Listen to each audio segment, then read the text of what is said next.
Welcome back to Binn Valley, and actually somewhere I wasn't expecting to be at all.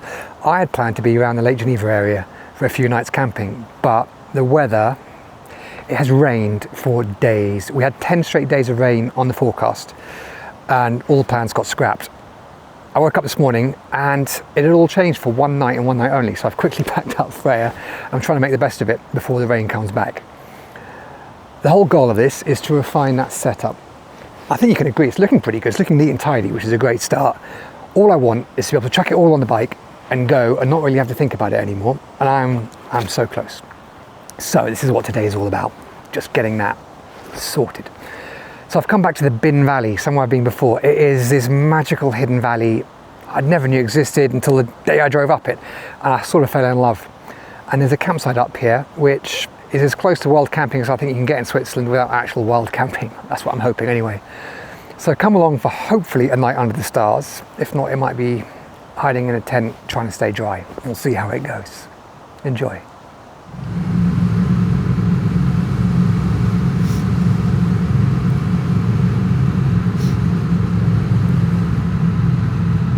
This is the start of the Binn Valley. You come off Route 19, the Furkerstrasse, at the village of Lax, and you have to come through quite a long tunnel into this place, this hidden valley, and it is exactly that, this stunning little hidden valley, the Binn Valley, and you're almost immediately into the village of Binn as you get here. There's actually two campsites. There's another one at the junction just behind me. I've not explored there yet. That is for another day. I think with the weather as it is, I'll take the one I know. And this is it. This is Binn. Here we are. So I'll be coming back here a little later. I need to grab some food, and they have restaurants or a little supermarket. I'm hoping I can cook over a fire, but I suspect the fire ban is still in place. I will find out.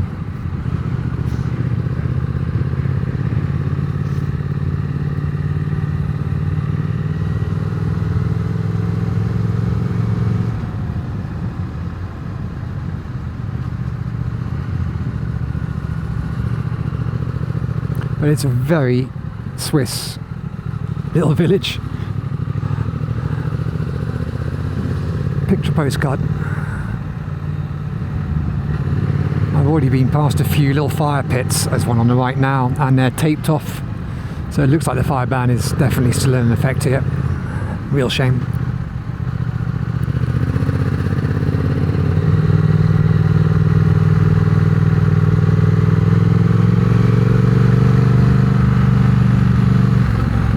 And that easy. This is the campsite.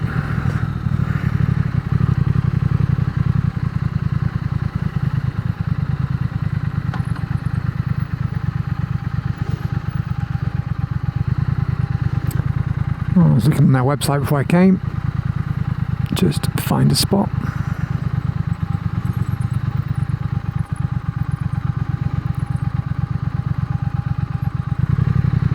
Let's have a look.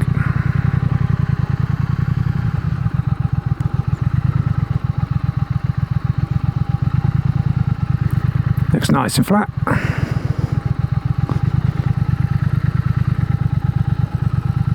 It's not a bad view, is it? The whole thing has taken me 17 minutes to set up, and I wasn't rushing, I was taking my time. Practice makes perfect with this setup. It's good. What's left to do is I have an inflatable mattress inside now because I replaced the stock one, and I have my own sleeping bag because it's going to get close to freezing tonight. I'm at 1,500 meters thereabouts, and the stock, the Wingman on the road sleeping bag just wouldn't do it. I'm sure it's great at sea level in summer, but not in the mountains. It has to be one of the easiest tents to put up, other than a pop-up tent like festival tent, which you can't really put on a motorbike. This is so easy. Table's great, chair's great. It's good. So now I need to find out about the fire ban. I've bought the little stove, it's in the bag down here. There are fire pits everywhere. And they're not taped off like on the main areas around the village. So I'm fingers crossed that I can actually light a fire. I will go and find out. And if it needs be, I'll go shop for some food. If not, I'll have to eat at a restaurant or something tonight. A night out, can't wait. So this is the little campsite, got a little reception, shower block, and you can do washing up, and a little library, and a charging point for phones. Oh, very nice. Off for a little shop up, need some food.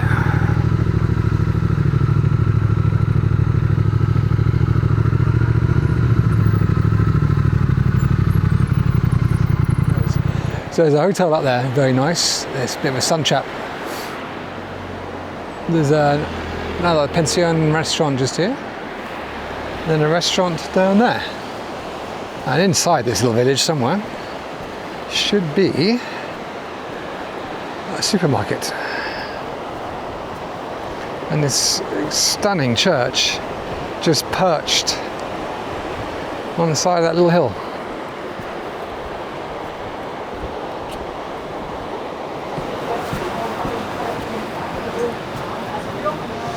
Very good luck. Very, very black cat.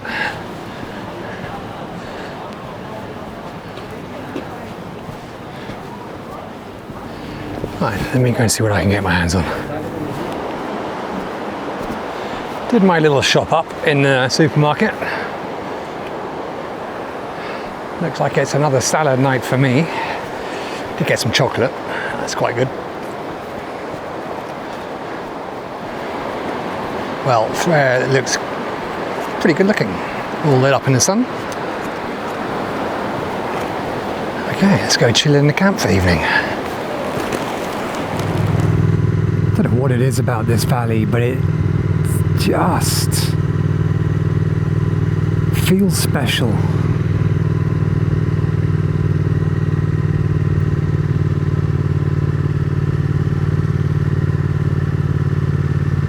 There's a real calmness to it. If you need to escape the hustle and bustle of your life and just let your mind unwind and reset itself, this is your spot. And I don't think it would take that long here. And you just feel very separated from the world here, very free of it, which is a lovely, lovely feeling to have, eh?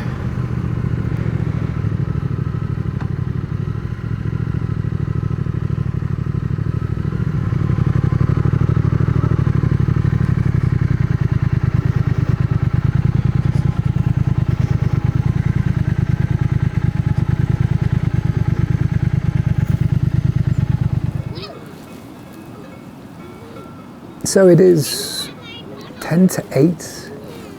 Sun is just saying its last farewells. It's a little chilly. It's about 10 degrees now. I think the forecast is down to just above freezing. So it's a good test of the gear. Couldn't do the campfire. Again, another camping trip where I can't test that bit out. But actually everything else, I'm pretty happy. I like the Wingman stuff. There's compromises with it, but in general I like it. I will be doing a review at some point, but not again today. Still giving it its fair shakedown. Freya, she's magic bike. You can see I put the cover on again just to stop any condensation and that kind of stuff. And bird crap, if it happens to happen. See how my sleeping bag operates at these temperatures. It should do. It's down to -5. My sleeping bag is rated, so it should be pretty good. I've also got a liner. It's a time of year now where I do bring thermals along as well if I need them, but I'm hoping not to. But they're there just in case, because you'd rather have them and not use them than need them and not have them, eh? Nice little campsite. Really nice actually, really good shower block area. Lady reception was just lovely. 15 francs this cost me. Absolute bargain. Okay, this is the cheapest one yet. The little village has got a great little supermarket for it's everything you need for this kind of trip. And then there's restaurants and restaurants there and hotels if you wanted to do that side of it. And actually a little bit further up the hill, if you see my previous video, there is another village hamlet, and it has a restaurant in there which is open into the evenings, and that looks down the whole valley. That is a really magical spot. And there's another restaurant right on the river as well. As always in Switzerland, I've got the cowbells, so they will probably be trying to keep me awake or put me to sleep. We'll see which way that goes. Another really calm spot, even with, I've got a group of 4 kids doing what kids do, all under the age of 8 or 9 by the looks of it. But actually, great spot, really calm. See you a bit later. 8:30. I'm going to crawl into the sleeping bag. It's getting cold. Freya's all ready to go to sleep. The tent is lit up like a funfair. Got some lights at Timu. I'm not sure how long they'll last, but a bit of fun. And the last of the sunset is now fading away. Super fresh up here. It's fantastic. See you in the morning. Good morning. It's just gone 7. Brushed my teeth, been to the wash block, cleaned up a little bit. Feeling good. Slept really well. And really, that new sleeping bag I got, so warm. I actually had to unzip it at one point. A lot of condensation on the tent, but inside absolutely dry as you like. Very, very good. It was a good night. Other than the call of nature at midnight. It's so annoying in a tent, isn't it? I have to get everything back on to go outside, but that's the nature of the game. So I now need sunshine to dry off the tent and to dry off Freya a little bit. Oh, let me show you. So the tent, yeah, we've got quite a good amount of condensation on that. But all under the shade. I had the chair and the table underneath the canopy and all nice and dry still. I've got the helmet. All very good under here, yeah. And then Freya, as you can see, this did its job. It kept her pretty dry underneath. So yeah, happy, very happy actually. That was a tougher night and it's worked beautifully. So good result really. Only problem now, but this is the same with any tent, is cleaning off the condensation to pack up and go. So I'm going to try and wait for the sun and let that do its job.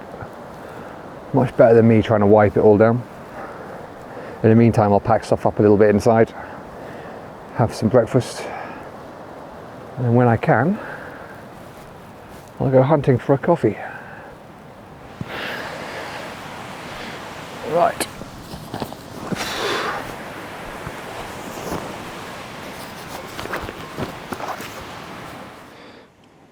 So just before I head off, this is Freya fully loaded and packed. I think it looks pretty neat and tidy.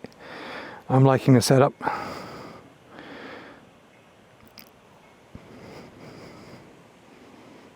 I'll do a review of the tent fairly soon. I think I've got a good idea how it works now.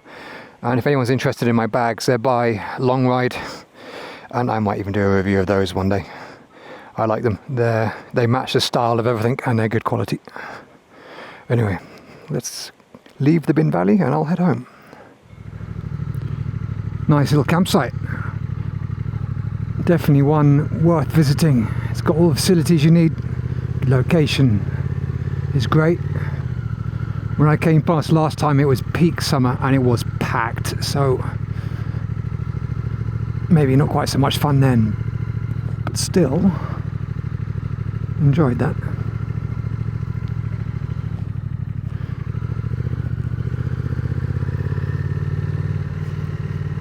There is a second campsite in this valley, so if I was to come back, just for the sake of exploration, I would try that one out.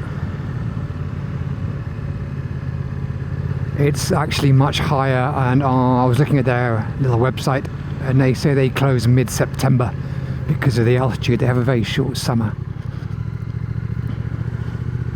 So that would be for next year, mid-August time or July.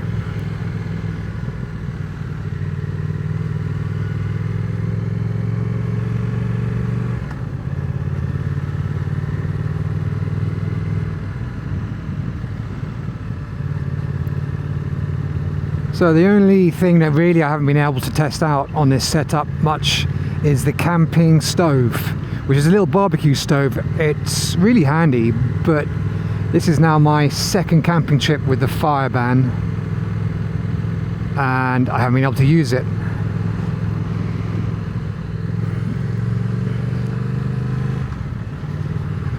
So that was Binn, the little village, and as you will see, same as yesterday, we're going to be out of this Binn Valley very, very quickly. We hit the tunnel and that is it. The other campsite is off this shoot of the valley off to the left now, and that goes steep quickly. It looks very dramatic.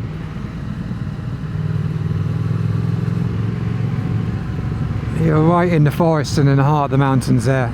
It looks like quite a special spot, so I'm interested in that one for sure. I'm interested in all the campsites really, except for the big commercial ones along the valley floor. They do very little for me. They've all got big swimming pools and restaurants and all that rigmarole. It's much more of a holiday destination. So thank you, Binn Valley. I loved it. Thank you for letting me set the TED up and get it refined a little bit. I will see you guys on the next one. In the meantime, cheers.